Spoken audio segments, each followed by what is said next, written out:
여러분 안녕하십니까? 오늘 사순절 새벽기도회 17번째 날로 모였습니다. 오늘도 하나님께서 주신 은혜가 우리 모두에게 넘치기를 바랍니다. 다 함께 찬송하시겠습니다. 370장 찬양을 함께 부르십니다. 370장입니다.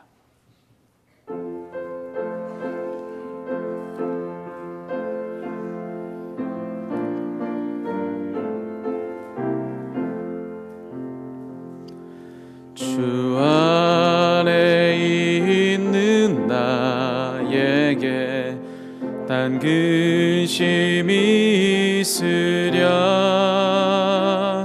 십자가 밑에 나아가 내 짐을 풀었네. 주님을 찬송하면서 할렐루야 할렐루야. 내 앞길 멀고 험해도 나 주님만 따라가리. 그 두려움이 변하여 내 기도 되었고, 전날의 한숨 변하여 내 노래 되었네. 주님을 찬송하면서 할렐루야 할렐루야. 내 앞길 멀고 험해도 나 주님만 따라가리. 내 주는 자비하셔서 늘 함께 계시고, 내 궁핍함을 아시고 늘 채워주시네.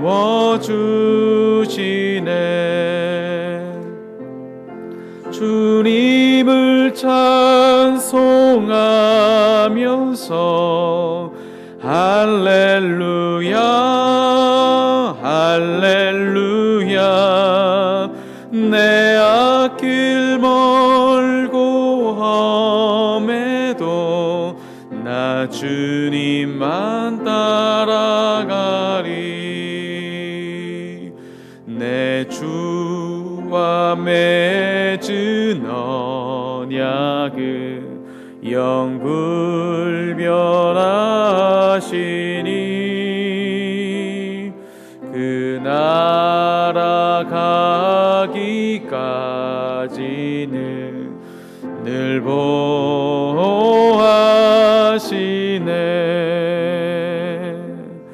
주님을 찬송하면서 할렐루야 할렐루야. 내 앞길 멀고 험해도 나 주님만 따라가리.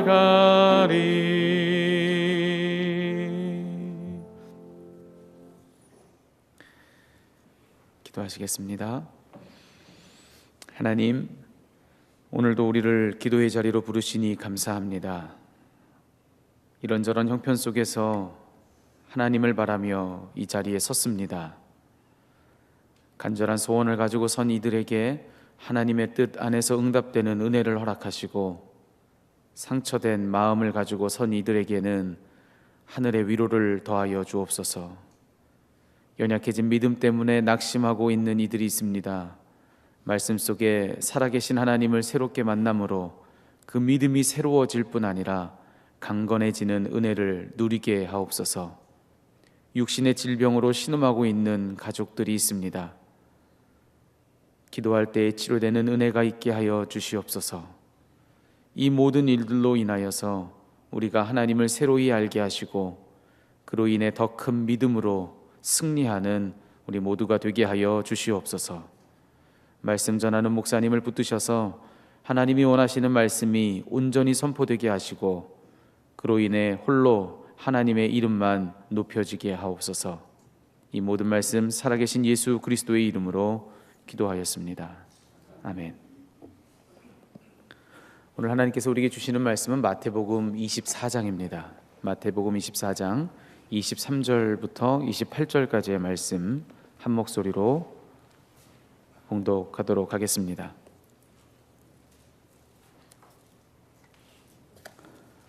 그때에 누가 너희에게 말하기를 보시오 그리스도가 여기 계시오 혹은 아니 여기 계시오 하더라도 믿지 말아라. 거짓 그리스도들과 거짓 예언자들이 일어나서 큰 표징과 기적을 일으키면서 할 수만 있으면 선택받은 사람들까지도 홀릴 것이다. 보아라, 내가 너희에게 미리 말하여 둔다. 그러므로 그들이 너희에게 보아라, 그리스도가 광야에 계신다 하고 말하더라도 너희는 나가지 말고 그리스도가 골방에 계신다 하더라도 너희는 믿지 말아라. 번개가 동쪽에서 나서 서쪽에까지 번쩍이듯이 인자가 오는 것도 그러할 것이다. 주검이 있는 곳에는 독수리가 모여들 것이다. 아멘. 오늘 아침에도 하나님 주실 말씀 기대하고 사모하는 마음으로 묵상하며 기도하도록 하시겠습니다.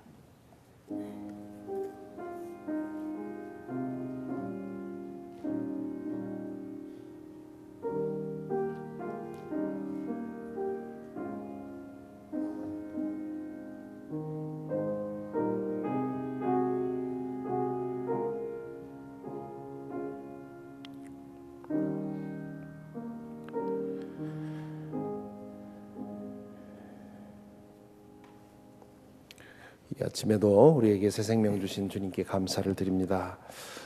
예수님은 계속해서 성전의 멸망에 대해서 말씀을 하십니다. 그날의 환란이 전에 보지 못한 큰 환란이 될 것이라고 예고하신 다음 속이는 자가 나타날 것이다 하는 그런 예고를 하시지요. 혼란스러운 시대에는 언제나 속이는 자들이 나타나게 되어 있지요. 성전이 파괴될 날에도 그리스도 즉 메시아를 자처하면서 사람들을 현혹시키는 사람들이 나타날 터이니 그들로 인해 혼란스러워하지 말라고 말씀을 하십니다. 당시의 유대인들은 메시아에 대해서 다양한 기대를 가지고 있었고 또 생각을 가지고 있었습니다. 다윗의 자손으로부터 메시아가 나올 것이다 하고 믿는 그 믿음은 많은 이들에게 공감을 얻었지요. 또 그 메시아가 다윗의 왕국을 회복할 것이다 하는 그런 믿음도 다수가 가지고 있었습니다. 하지만 다수의 공감을 얻지 못하는 그저 이런저런 사람들이 믿는 그런 믿음도 없지 않았습니다. 예컨대 메시아는 나타나면 광야에 나타날 것이다 하는 그런 믿음이 있었고요. 그래서 유다라는 사람이 예수님 오시기 전에 유다라는 사람이 나타나서 메시아 운동을 일으켰는데 그로 인해서 빌라도에게 아주 잔혹하게 징벌을 당했는데 그때도 광야로 사람들을 데리고 나갔습니다. 광야가 메시아를 상징하는 것으로 많은 사람들에게 인식이 되어 있었기 때문이지요. 또 어떤 사람들은 메시아가 나타나면 숨겨져 있을 것이다. 누구도 알지 못할 것이다. 뭐 그렇게 믿는 사람들도 있었습니다. 그래서 광야에 보라 그리스도가 골방에 있다 하는 말은 이제 그런 믿음을 반영하는 말씀이지요. 하나님께서는 구약 성경에 예언자들을 통해서 메시아에 대해서 예언의 말씀을 주셨습니다. 유대인들이 하는 일 중에 가장 그들이 좋아하는 일 중에 하나가 구약 성경을 연구하면서 메시아에 대해서 주어진 예언들을 찾아내는 일이었습니다. 그러면서 그것들을 결합시켜서 메시아가 이렇게 될 것이고 이런 일을 할 것이고 하는 그런 얘기들을 그런 얘기들을 많이 하게 됐지요. 그런데 그 과정에서 어떤 것은 놓쳤고 또 어떤 것은 메시아의 예언이 아닌데도 메시아의 예언인 것처럼 오해하게 되었지요. 메시아에 대한 예언인데 메시아에 대한 예언이 아니라고 생각했던 그 대표적인 말씀이 이사야서에 나오는 여호와의 종의 노래지요. 이 이사야서 53장을 비롯해서 종에 관한 노래가 나오는데 예수님이 이전엔 그 누구도 이 종의 노래가 메시아에 대한 예언이라고 생각을 하지 않았습니다. 왜냐하면 그 종이 죽게 되지 않습니까? 그런데 예수님은 나중에 예수님의 말씀과 행적을 보면 이 종의 노래가 메시아에 관한 노래였고 가장 중요한 말씀이었다고 예수님이 그렇게 생각을 하셨지요. 유대인들이 예수님의 정체를 알아보지 못한 이유가 여러 가지 있습니다만은 그 중에 하나가 여기에 있습니다. 그들은 자신들 스스로 만든 어떤 틀에 예수님이 이렇게 맞아주기를 바랬습니다. 그들의 좁은 소견으로 찾아낸 이 구약의 예언들을 가지고 예수님을 평가하게 되었지요. 그러나 메시아는 예언보다 큰 분이지요. 그 틀에 맞출 수 있는 분이 아니었습니다.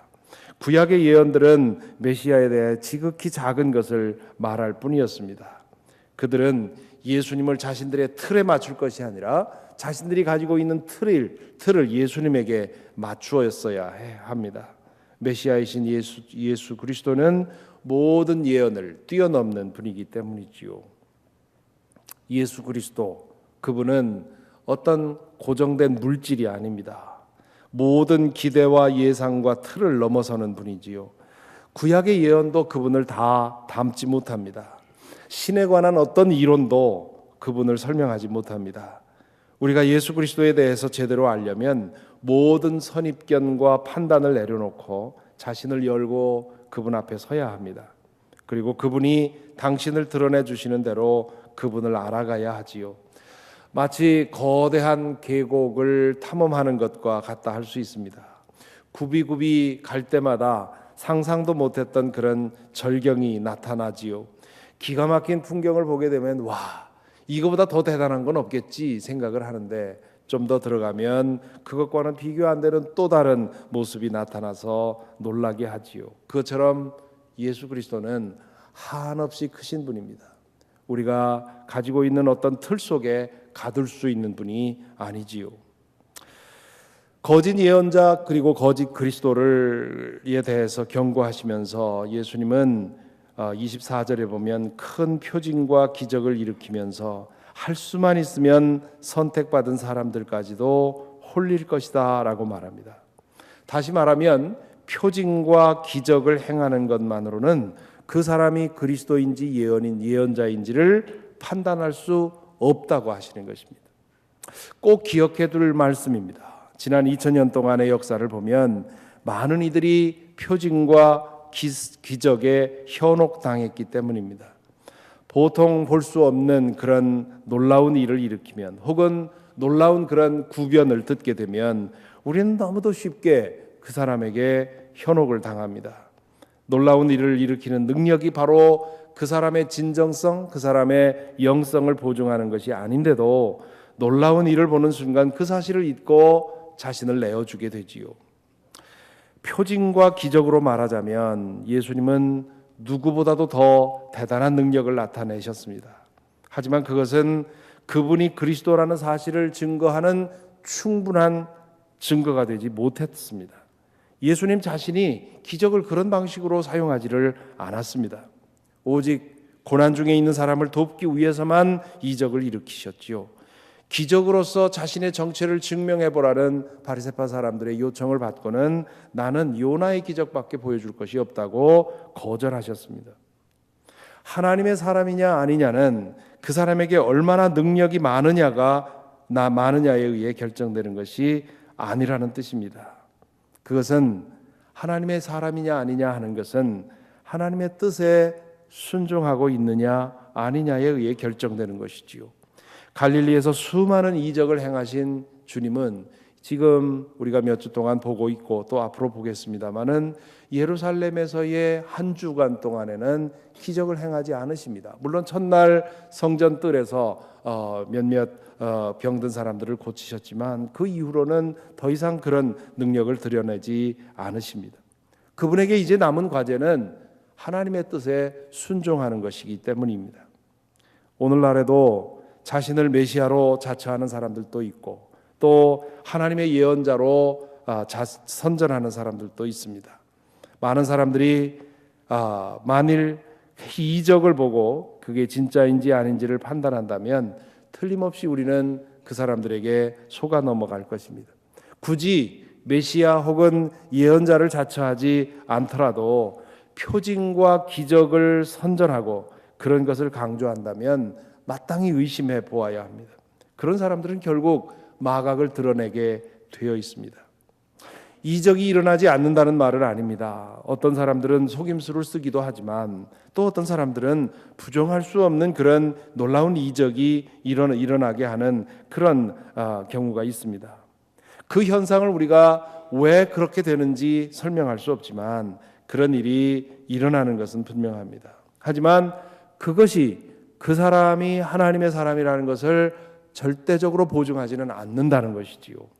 무당이나 점쟁이들 속에서도 얼마든지 우리가 설명할 수 없는 이적은 나타나게 되어 있기 때문입니다. 우리가 참된 믿음을 원한다면 하나님과 그리스도에 대한 우리의 선입견을 내려놓는 것도 중요하지만 이적과 기사를 추구하는 것도 조심해야 합니다. 겉으로 드러나는 일들에 현혹되지 말아야 합니다. 그 사람의 말과 행동을 꿰뚫어 보아서 정말 하나님의 뜻에 순종하고 있는 사람인지를 보아야 합니다. 하나님의 뜻에 순종하고 있는지 아닌지를 어떻게 알 수 있습니까? 주님처럼 자꾸 낮아지려고 하는지, 섬기려고 하는지, 자신을 내어주려고 하는지, 자꾸 물러서려고 하는지, 하나님의 영광을 가로채려고 하는 것은 아닌지, 그런 것을 보면 저 사람이 주님 하나님에게 속한 사람인지 아닌지를 알 수가 있습니다.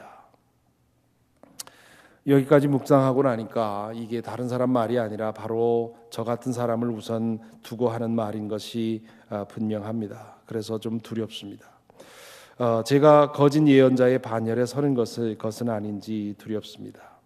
제가 하나님의 사람으로 살고 있는지 돌아보게 되지요.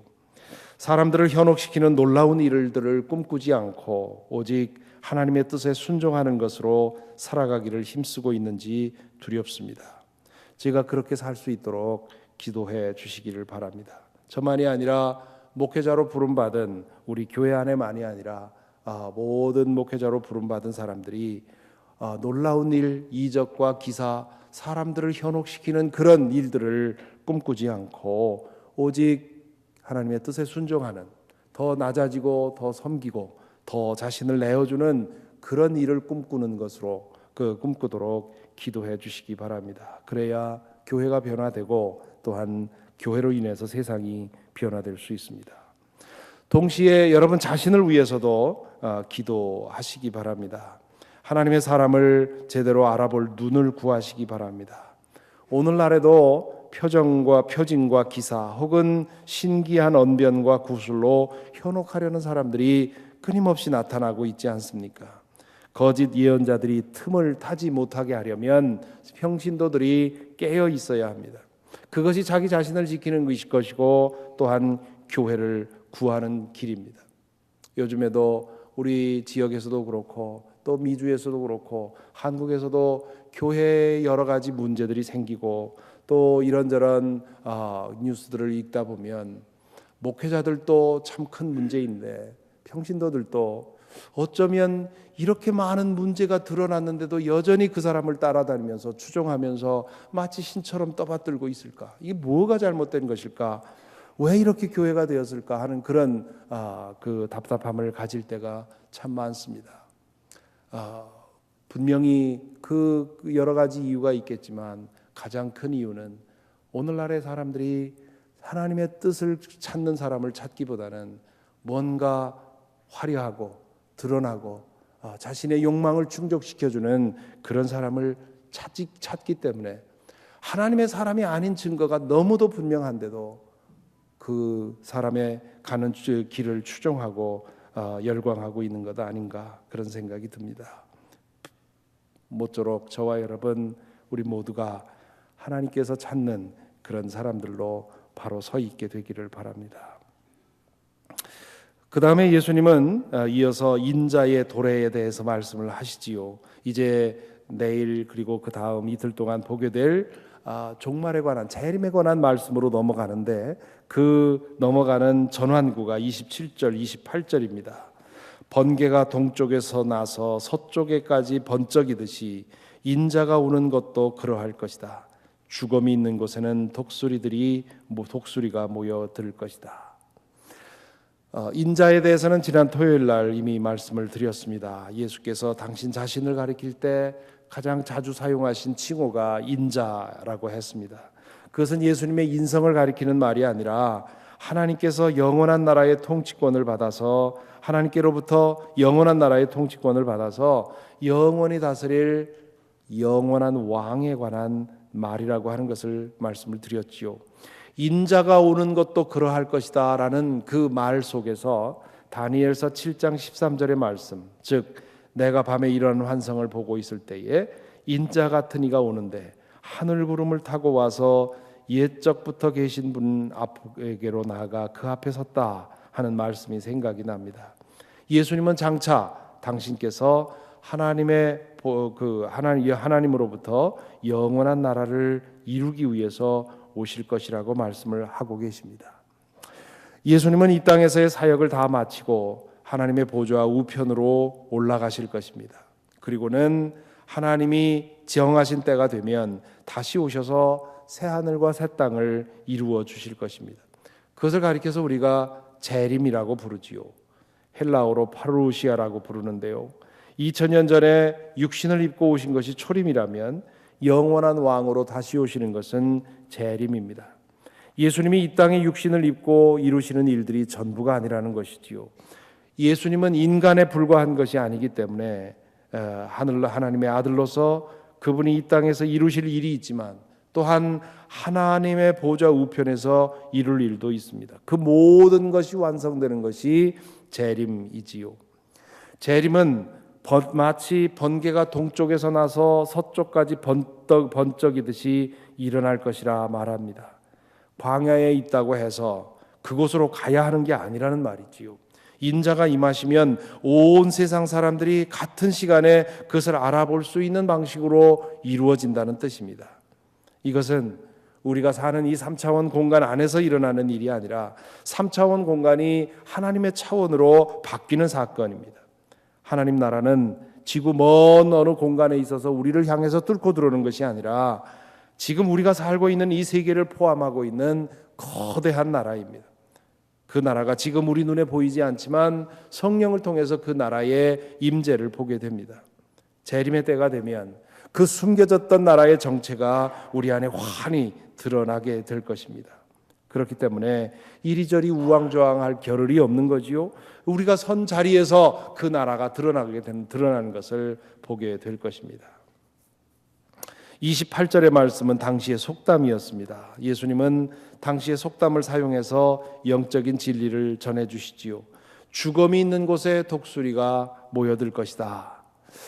죽음이 있는 곳에 매나 독수리가 모여드는 광경을 보셨는지 모르겠습니다. 아마 영화를 통해서도 보셨을지 모르겠습니다만은 저는 실제로도 보았고 또 영화를 통해서도 본 그 이미지가 기억이 납니다. 정말 신기하지요. 마른 하늘에 아무것도 없었는데 짐승이 죽어 넘어지고 나면 얼마 후에 매나 독수리가 어디서 나타났는지 모여서 공중에서 선회를 합니다. 그것처럼 인자의 오심은 갑작스러운 것이 될 것이라는 것이요. 한순간에 일어나는 일이라는 뜻입니다. 그렇기 때문에 이리저리 우왕좌왕할 것이 없다는 얘기지요. 저는 젊은 시절 한때 이 재림의 교리를 기독교 교리에서 뺐으면 좋겠다 하는 생각을 했었습니다. 이 교리가 기독교 신앙의 품격을 많이 떨어뜨린다고 생각을 했습니다. 돌아보면 그때 그 생각에 그대로 머물러 있지 않았던 것이 얼마나 다행스러운 일인지 모릅니다. 제가 그 생각을 바꾼 것은 신학을 공부한 다음의 일입니다. 앞에서 지적한 것처럼 저는 예수님을 혹은 내가 믿는 기독교를 내 틀에 맞추고 싶었던 것입니다. 그랬더라면 저는 제 우상을 섬길 뻔했습니다. 신학을 공부하는 중에 이 문제를 붙들고 씨름하게 되었습니다. 나중에서야 재림의 교리는 기독교의 신앙의 품격을 떨어뜨리는 것이 아님을 알게 되었습니다. 제대로 알고 보면 재림의 교리는 기독교 신앙의 차원을 높여주는 것입니다. 기독교 신앙이 단순한 철학이 아니라 하나님 나라에 관한 소식이 되는 이유가 바로 재림의 교리로 확인이 되는 것이지요. 재림의 교리가 기독교 신앙의 품격을 떨어뜨린다고 생각한 오해한 이유는 재림에 대한 오해 때문에 그렇습니다. 재림에 대해서 말할 때 우리는 비유적인 언어밖에는 사용할 수가 없습니다. 재림의 사건은 우리로서는 상상할 수 없는 그런 신비의 사건입니다. 그것을 언어로 표현하고 보니 엉뚱한 오해를 불러일으키는 것이지요.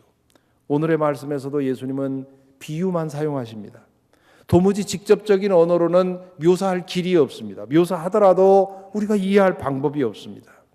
그것을 그렇게 표현하는 것을 사실로 오인하고 동화책에나 나올 법한 그런 이야기로 재림을 설명하니까 기독교 신앙의 품격을 떨어뜨리는 것처럼 신화처럼 전설처럼 오해하게 되는 것이지요. 여러분은 어떻게 믿으십니까?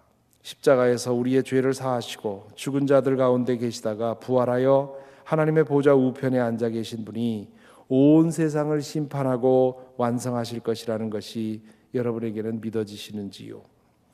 혹시 그것을 믿기에 주저하게 만드는 것이 여러분에게 있다면 아마 그것을 따져보면 필경, 성경에 나오는 말씀이나 비유를 오해한 까닭에 그럴 것입니다.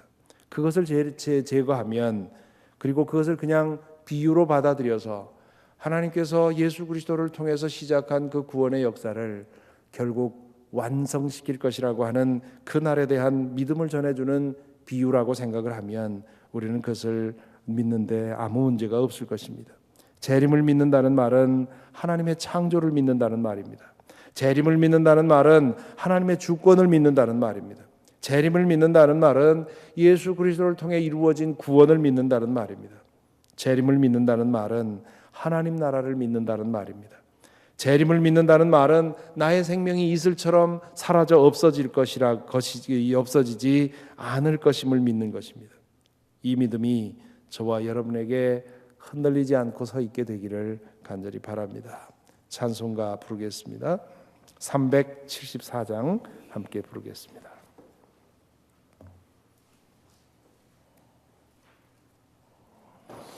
(374장)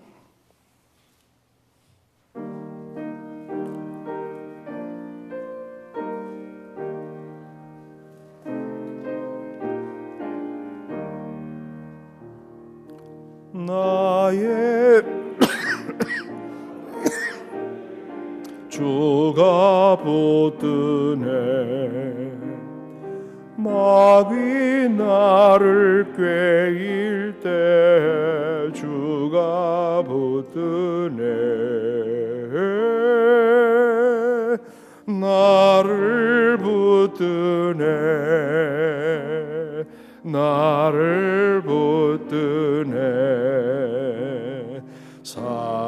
사랑하는 나의 주 나를 붙드네 오래 고주 아니면 서지 못하네 나의 사랑 식을 때 주가 붙드네 나를 붙드네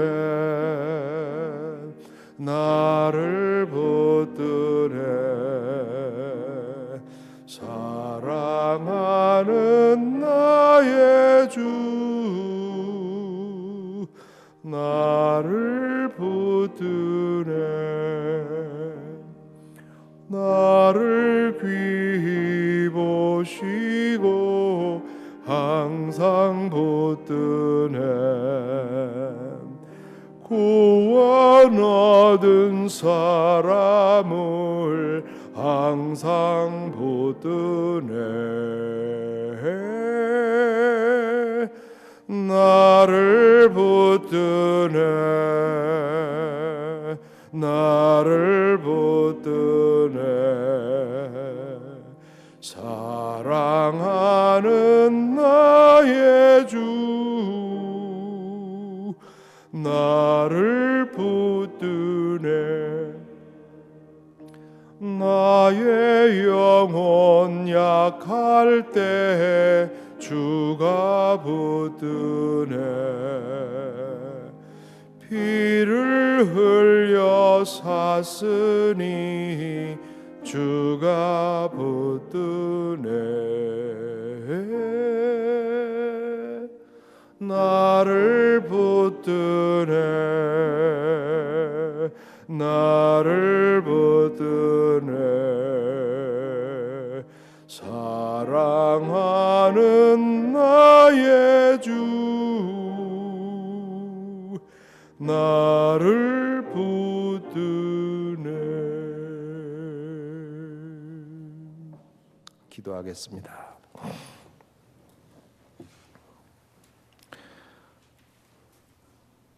주님께서 오늘 또 우리를 붙들어 주십니다.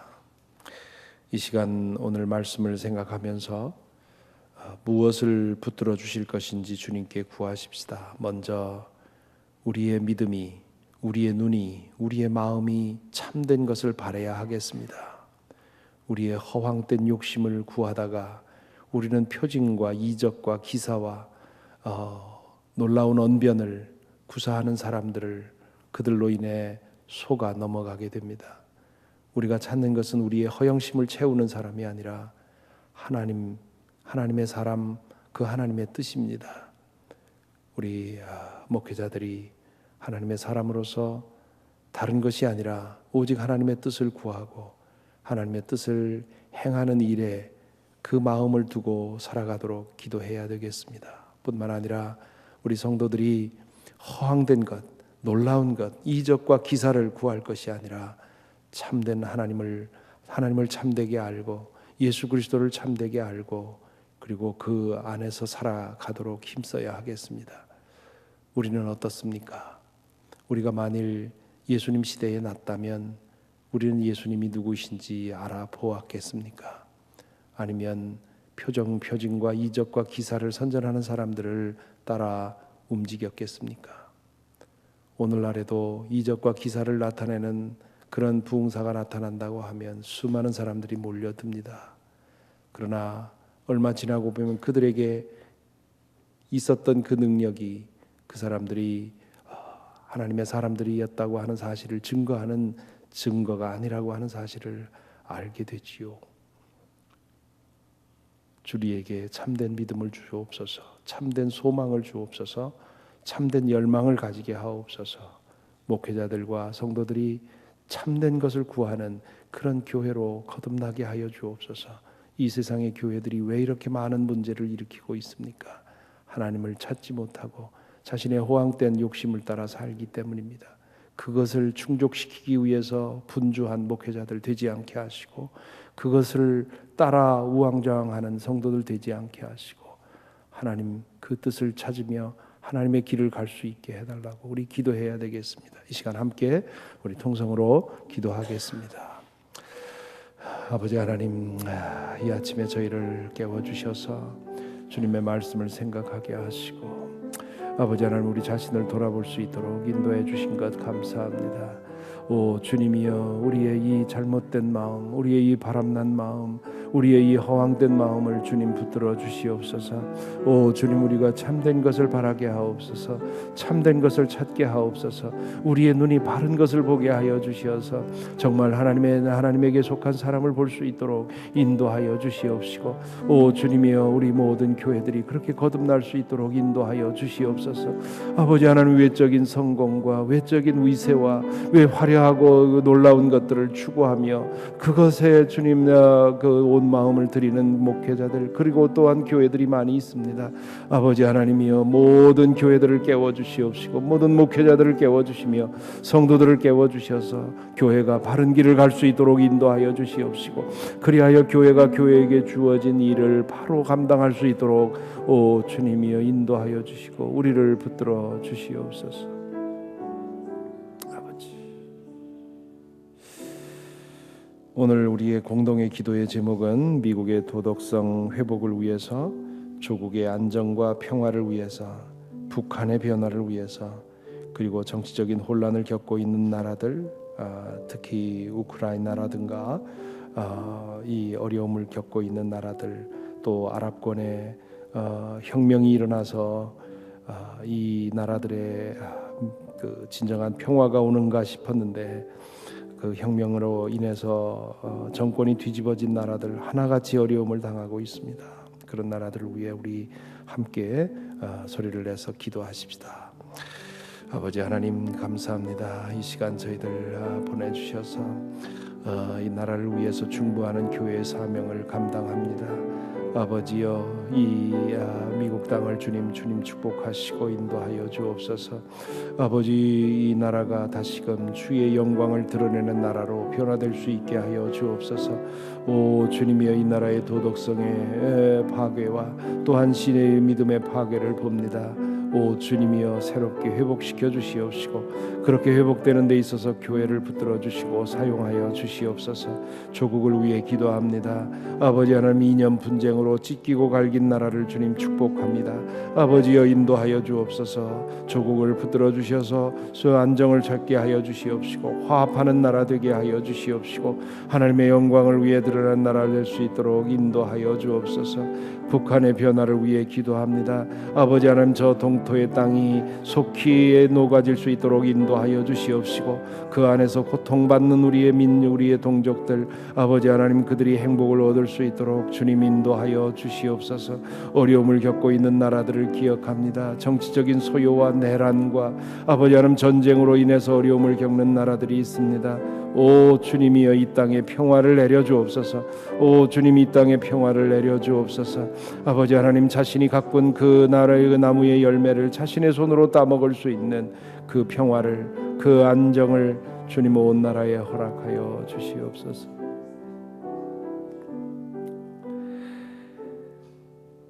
아버지 하나님 오늘 새벽을 저희 깨워 주시옵시고 저희로 하여금 함께 모여 말씀 읽고 찬양하며 기도하게 하여 주시니 감사를 드립니다. 저희의 믿음을 다시 한번 주님 앞에 구합니다. 참된 믿음 구합니다. 오직 하나님의 뜻을 바라며 우리의 허황된 욕심을 충족시키는 것들에 휘둘리지 않도록 오 주님이여 우리의 마음을 늘 지켜주시옵시고 오직 참된 것을 추구하며 살아가도록 인도하여 주시옵소서. 우리로 하여금 바로 믿게 하여 주옵소서. 우리의 틀에 하나님을 맞추고 이 예수님을 맞추려 할 것이 아니라 우리가 한 주님을 알아가면서 우리가 이미 가지고 있었던 틀을 버리고 깨뜨리고 주님에 맞게 살아갈 수 있도록 인도하여 주시옵소서. 재림을 기다립니다. 온 세상이 이 온 인류의 역사가 주님의 그 뜻으로 완전히 새로워질 날을 기다립니다. 주님 그 날을 주시옵시고 오늘 이 땅에 저희가 살아가는 동안 주님의 임재, 주님의 재림, 주님의 그 주권을 믿고 의지하며 살아가도록 오늘 하루도 지켜주시고 인도하여 주옵소서. 오늘 하루에 우리의 삶을 주님 앞에 맡깁니다. 우리의 마음의 모든 말과 우리의 입술의 모든 말과 우리 마음의 모든 묵상과 우리의 손과 발휘하는 모든 일이 주님 앞에 연락되기를 원합니다. 오늘 하루 주님과 동행하며 주님 찬양하는 하루가 되도록 인도하여 주옵소서. 우리 주 예수 그리스도 이름으로 기도하옵나이다. 아멘.